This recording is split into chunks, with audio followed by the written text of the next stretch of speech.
Good morning students. Today we will discuss equation of a line in space. Space मतलब 3D में line का discussion करेंगे. Last year in 11th class we have studied about the line, but that line was in 2D, two dimensions, that is x-axis and y-axis. But here we will discuss about the three-dimensional geometry. So we will discuss equation of a line in space. तो सबसे पहले equation जो है line की, यहाँ पे दो तरीके हैं इक्वेशन लाइन के बनाने के लिए.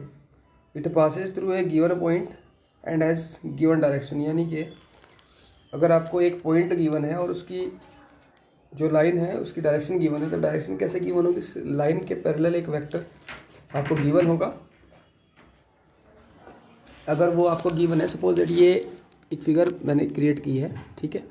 इस फिगर की अगर मैं बात करूं तो ये लाइन है एल, ये वाली लाइन है एल यहाँ पे,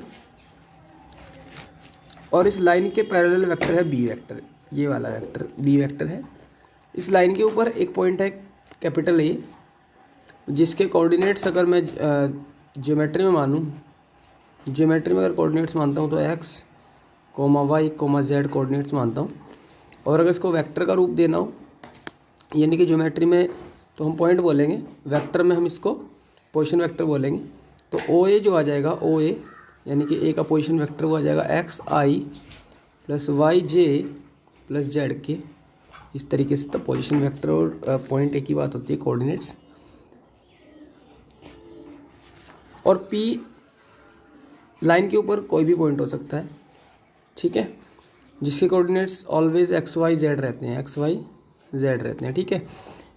और P का जो पोजीशन वेक्टर होगा ओ पी, इसको हम स्मॉल आर से शो करते हैं. O P equal to small are.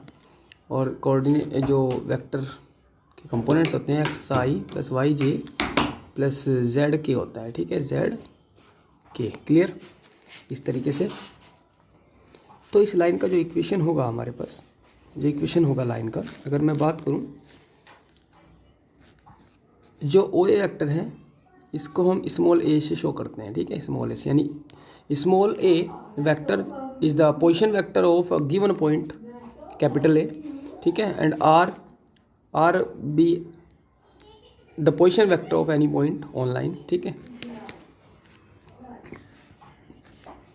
तो यहाँ पे अगर मैंने डायरेक्शन बना दी ओ पी ओ आर. अगर मैं यहाँ पे ए पी बनाता हूँ, ए पी, तो ए पी इजकल टू हो जाएगा O P minus O A, that is R minus A, ठीक है.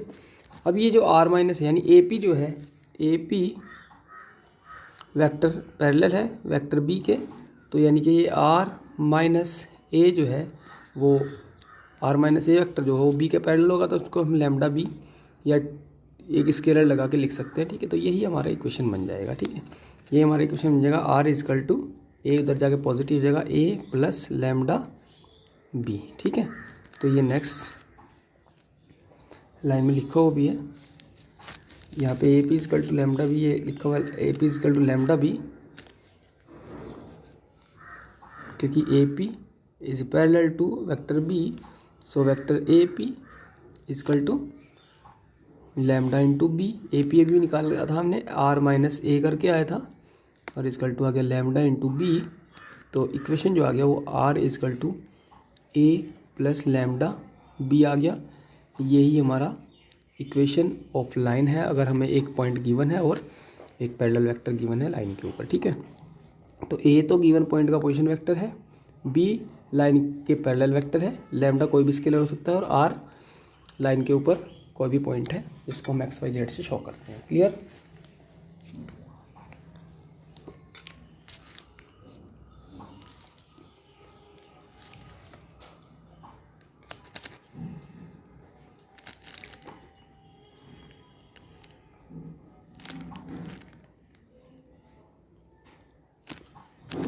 तो ये तो हमारा वेक्टर फॉर्म हुआ. कौन सा फॉर्म? ये मैंने जो बताई भी, ये वेक्टर फॉर्म है.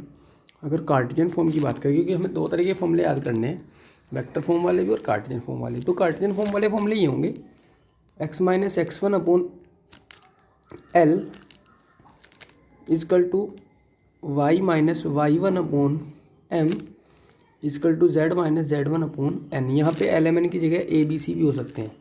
तो ये है क्या, जहाँ पे ये पहली तो बात है ये कि कार्टेशियन फॉर्म है, कार्टेशियन फॉर्म, ठीक है।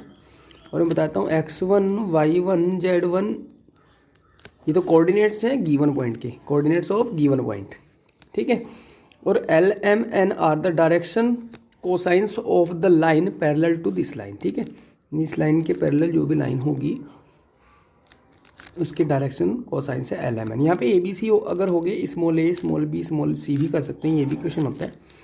तो अगर ए बी सी आता है तो उसको डायरेक्शन रेशियो बोल लेंगे, किसके, जो पैरेलल लाइन होगी, ठीक है, पैरेलल लाइन। तो ये दो इक्वेशन मैंने बता दिया आपको, कार्टेशियन फॉर्म भी वेक्टर फॉर्म भी। क्वेश्चन करते हैं example number 6, find the vector and Cartesian equation. दोनों इक्वेशन निकालनी है। पॉइंट गिवन है 5 2 -4 और पैरेलल वेक्टर गिवन है, ठीक है। तो वेक्टर ए जो है वो पॉइंट से निकल जाएगा 5i + 2j - 4k, पॉइंट से निकाल दिया। और वेक्टर पैरेलल वेक्टर बी पहले से गिवन है 3i + 2j - 8k, ठीक है। ये आ गया आपका। तो आपकी इक्वेशन ऑफ लाइन आ जाएगी, इक्वेशन ऑफ लाइन जो आ जाएगा वो आ जाएगा r = a + लैम्डा × b, या TB भी बोल सकते हैं, ठीक है। r = तो a है हमारा 5i + 2j - 4k और प्लस लैम्डा लगा के ये लिख सकते हैं आप 3i + 2j - 8k। कंबाइन करना चाहते हो कंबाइन कर लो, अदरवाइज आंसर यहीं छोड़ सकते हो। कंबाइन का मतलब है कि लैम्डा के अंदर मल्टीप्लाई करो तो 5 + 3 लैम्डा हो जाएगा, फिर i j की कॉमन ले लेंगे तो ये आ जाएगा r = 5 + 3 lambda × i + 2 + 2 lambda × j, और फिर प्लस कॉमन ले लो या माइनस ही कॉमन ले लो, माइनस कॉमन लेंगे तो 4 + 8 लैम्डा × k, ये लिख देंगे आप लोग, ठीक है।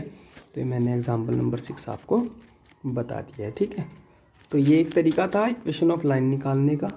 सेकंड एग्जाम्पल नंबर 8, चलो इसको बाद में करेंगे, पहले इक्वेशन ऑफ लाइन की बात करते हैं। अगर दो गिवन पॉइंट हो आपके पास ए एंड बी, अगर आपके पास दो गिवन पॉइंट है ए एंड बी, तो इसका जो फॉर्मूला होगा वेक्टर फॉर्म में r = a + lambda × b - a, ये लिखा हुआ है मैंने, इसको एक रेक्टेंगल में बंद कर दिया ये वाला डॉट लगा के, ठीक है।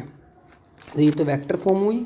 और कार्टेशियन फॉर्म की अगर बात करूँ तो ये हो जाएगा x - x1 upon x2 - x1 equal to y - y1 upon y2 - y1 equal to z - z1 upon z2 - z1, जहाँ पे x1 y1 z1 and x2 y2 z2 are the given point, are the coordinates of two given points, ठीक है। और यहाँ पे a और b, अगर vector form की बात करूँ, a और b जो है पोजीशन वेक्टर हैं दो गिवन पॉइंट्स के।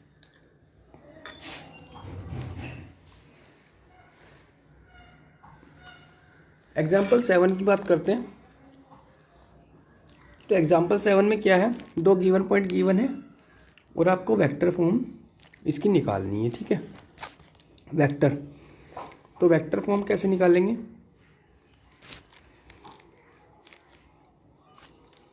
तो ए और बी दो हमने पॉइंट मान लिए।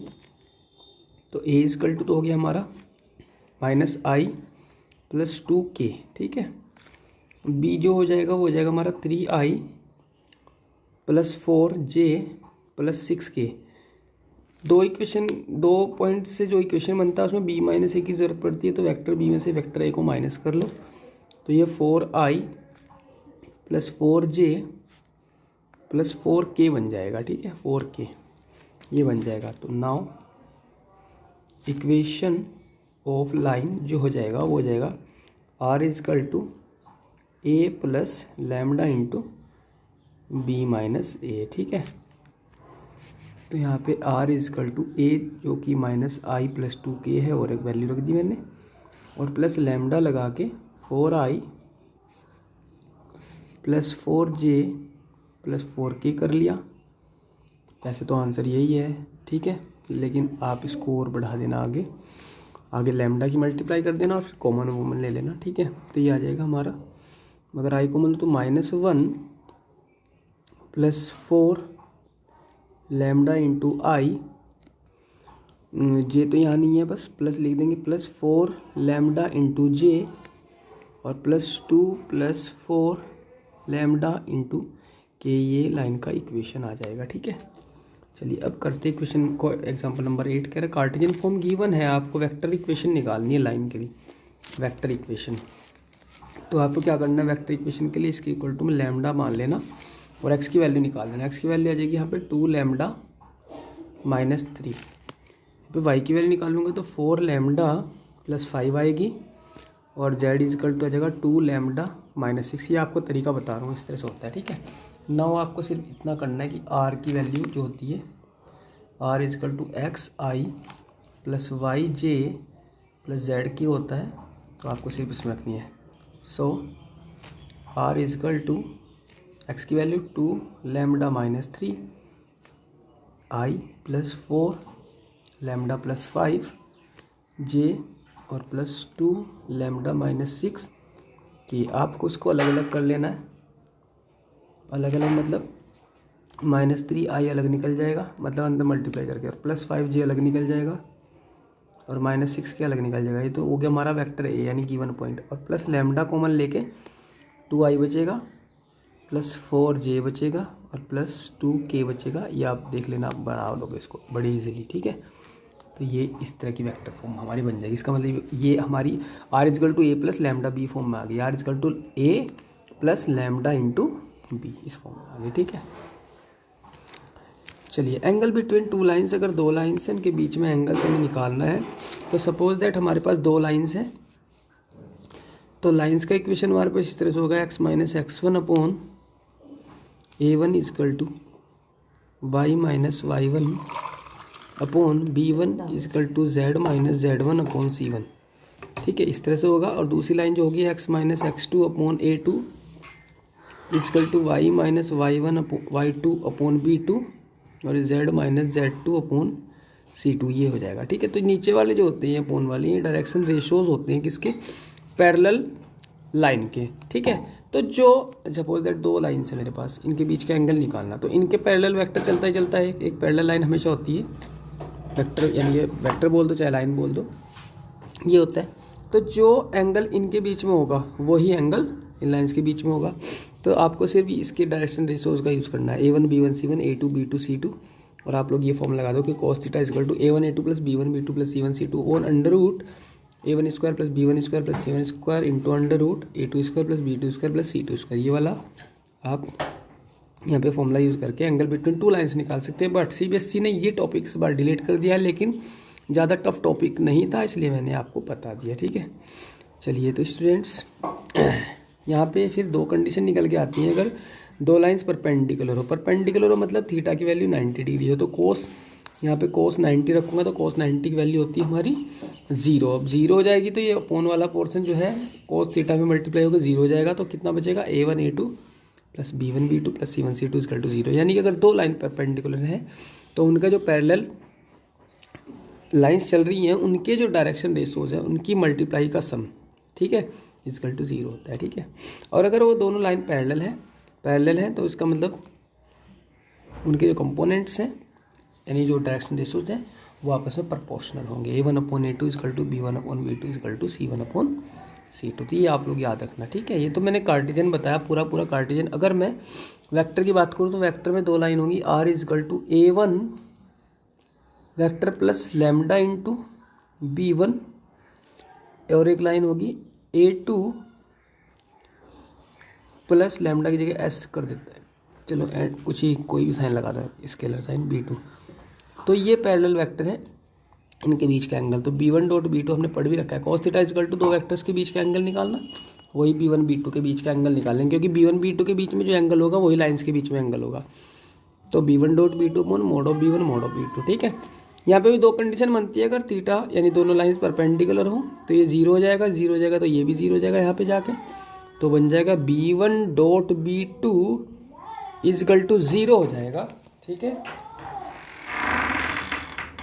ये B1.B2 हो जाएगा हमारा 0। ठीक है, और अगर पैरेलल है तो B1 equal to K B2 हो जाएगा, ठीक है, यानी कि एक स्केलर लग जाएगा, दोनों के बीच में एक स्केलर का फ़र्क आ जाएगा, ठीक है।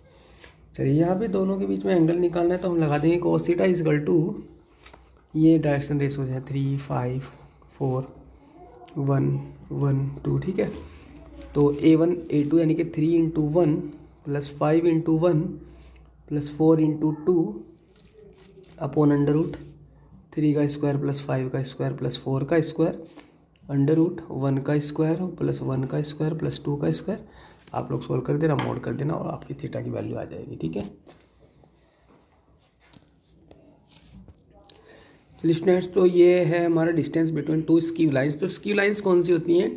ऐसी लाइंस जो ना तो पैरेलल हो और ना ही इंटरसेक्टिंग हो।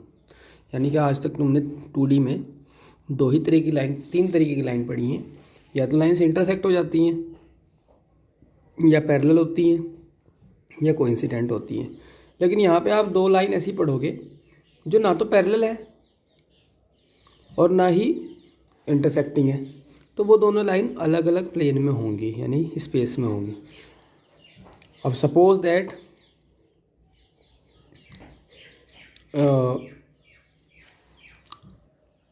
एक लाइन आपकी ऐसे निकल जाती है और एक इसके नीचे से निकल जाती है लाइन, नीचे से, ये नीचे से है, यानी टकरा नहीं रही है, ये नीचे से है, यानी इन दोनों लाइंस के बीच में गैप है। ये 3D की बात कर रहा हूँ, ठीक है।